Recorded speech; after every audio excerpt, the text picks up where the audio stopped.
Hello बच्चों, मैं हरेंद्र कुशवाहा, आपका टॉप एजुकेशन चैनल में स्वागत है। आज हम लोग इक्को पोयम पढ़ेंगे। इक्को का मतलब होता है प्रतिध्वनि या गूंज। गूंज यानी बच्चों, जब हम पहाड़ों या जंगलों के बीच जाते हैं और कुछ बोलते हैं तो हमारी आवाज़ पहाड़ों या जंगल के पेड़ों से टकराकर हमें बार बार सुनाई देती है। जैसे कहते हैं हेलो, तो यह शब्द प्रतिध्वनित होता है, यानी बार बार सुनाई देता है, हेलो हेलो हेलो। ऐसा अक्सर बड़े रूम यानी कमरों में भी होता है। तो बच्चों, शब्दों के इसी पुनरावृत्ति को इको या प्रतिध्वनि कहते हैं। तो बच्चों, यह इको कविता 4 खंडों में वोल्टर दे ला मेयर द्वारा लिखी गई है। इनका जन्म 25 अप्रैल 1873 में इंग्लैंड के केंट शहर के कार्लटन गांव में हुआ था। इनके द्वारा कई उपन्यास, निबंध, कहानियां और कविताएं लिखी गई हैं और विशेष करके ये बच्चों की कविता के लिए जाने जाते हैं। और बच्चों, 22 अप्रैल 1956 को इनका निधन हो गया। बच्चों, कवि ने यह कविता उस वक्त लिखी जब वे जंगल में घूमते घूमते ऐसे जगह पहुंच जाते हैं जहां चारों तरफ घने वृक्ष होते हैं और बीच में खुला मैदान होता है। और वहाँ उन्हें ऐसा आभास होता है, यानी ऐसा लगता है जैसे मानो उन्हें कोई बुला रहा हो। तब कवि कहता है, who called, I said and the words through the whispering glades. Glades means बच्चों जंगल के बीच का खुला मैदान, यानी मैदान के चारों तरफ घने जंगल। और विस्परिंग मीन्स फुसफुसाना, लेकिन यहाँ इसका अर्थ होगा अस्पष्ट आवाज या गूंज। थ्रू मीन्स से या के द्वारा, वर्ड्स मीन्स शब्द, सेड मीन्स कहा। और बच्चों, आई शब्द का प्रयोग कवि ने यहाँ खुद के लिए किया है और यह कविता आप लोगों को समझाने के लिए मैं आई के बदले में कवि शब्द का प्रयोग करूंगा, ताकि यह कविता मैं आप लोगों को ठीक से समझा सकूं। और कॉल्ड मीन्स पुकारा, हु मीन्स कौन। आई सेड यानी बच्चों कवि कहता है कौन पुकारा।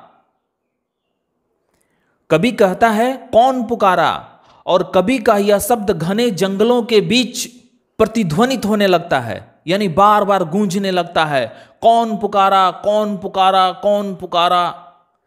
Hither thither baffled the words, who called. Baffled means बच्चों घबरा गए, दिदर मीन्स वहां या उधर, और हिदर मीन्स यहां या इधर।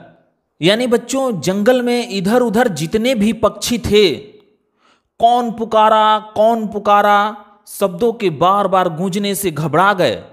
और कवि भी आश्चर्यचकित हो गया कि आखिर ये आवाजें कहां से आ रही हैं। इसके बाद बच्चों सेकेंड स्टेंजा है, the leafy boughs on high hissed in the sun. In the sun का मतलब बच्चों खुले आसमान में, और हिस्ट मीन्स सिसकारते हुए या सी करना। ऑन द हाई मीन्स बहुत ऊंचा, और बाउज मीन्स टहनिया या सखा। लिफी मीन्स पत्तेदार, यानी बच्चों कवि कहता है कि वह पत्तेदार टहनिया जो बहुत ऊंची थी, कवि के आवाज को सिसकारते हुए खुले आसमान में पहुंचा देती है। The dark air carried my cry faintingly on. Faintingly means बच्चों धीमे, अस्पष्ट या मध्यम। क्राई मीन्स आवाज या चीख। कैरिड मीन्स ले जाना। और डार्क एयर मतलब पत्तेदार टहनियों के नीचे की हवा। यानी बच्चों कवि कहता है कि पत्तेदार टहनियों के नीचे की हवा कवि के आवाज को आगे ले जाकर धीमे यानी मध्यम कर देती है, अर्थात कवि का आवाज गूंजने लगता है। इसके बाद बच्चों तीसरा स्टेंजा है, eyes in the green in the shade in the motionless brake. Motionless brake means बच्चों गति रहित बाधा, यानी हमेशा अंधेरा रहना। इन द शेड मीन्स अंधेरे में, इन द ग्रीन मीन्स हरे भरे पेड़ पौधे, और आइज मीन्स बच्चों आंखें होता है, लेकिन यहाँ आइज का मतलब आंखें नहीं होगा, अदृश्य व्यक्ति होगा। यानी बच्चों तीसरे स्टेंजा में कवि अनुमान लगाता है, यानी उसे ऐसा लगता है कि हरे भरे पेड़ों के पीछे अंधेरे में कोई अदृश्य व्यक्ति है जो कवि को दिखाई नहीं दे रहा है, लेकिन वह कवि को देख रहा है। Voices that said what I said for mockery sake. Mockery sake means बच्चों मजाक उड़ाना, उपहास उड़ाना या चिढ़ाना। दैट सेड, दैट मतलब बच्चों वह अदृश्य व्यक्ति के लिए यहां दैट का प्रयोग किया गया है। दैट सेड मतलब वह अदृश्य व्यक्ति कहता है। वॉइसेज मतलब उसी आवाज में, यानी बच्चों कवि कहता है कि उसका मजाक उड़ाने के उद्देश्य से वह अदृश्य व्यक्ति भी वही कहता है जो कवि कहता है। इसके बाद बच्चों चौथा स्टेंजा है, who cares I bald through my tears. Tears means बच्चों आंसू, बाल्ड मीन्स चिखना, जोर से चिखना। हु केयर्स यानी कौन परवाह करता है। यानी बच्चों कवि जब उस आवाज के रहस्य को समझ नहीं पाता है तब उसके आंखों में आंसू आ जाते हैं और वह परेशान होकर जोर से चिल्ला कर कहता है, किसको परवाह है।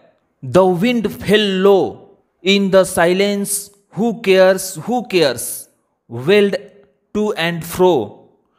टू एंड फ्रो मीन्स बच्चों इधर उधर या आगे पीछे, और वेल्ड मीन्स जोर से तीखे स्वर में चिल्लाना या शिकायत करना।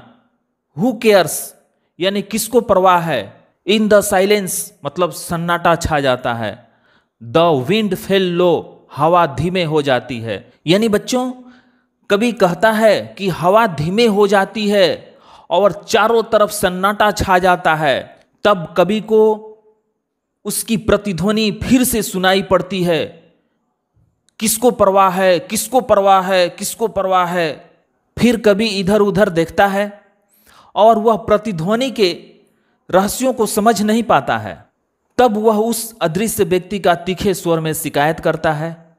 यानी बच्चों इस कविता के माध्यम से कवि हमें यह बताना चाहता है कि प्रकृति को जो हम देते हैं वही चीज प्रकृति हमें वापस करती है। तो बच्चों यह था हम लोग का इको पोयम। यदि यह पोयम समझ में आया हो तो वीडियो को लाइक और शेयर करें और इस चैनल को सब्सक्राइब करें ताकि मैं जो भी वीडियो बनाऊं आप तक आसानी से पहुंच सके। यदि कोई सुझाव हो तो कमेंट बॉक्स में कमेंट करके बताएं ताकि मैं आप लोगों को और अच्छी तरह समझा सकूं। तो बच्चों फिर मिलेंगे नेक्स्ट वीडियो में नेक्स्ट चैप्टर के साथ, तब तक के लिए धन्यवाद।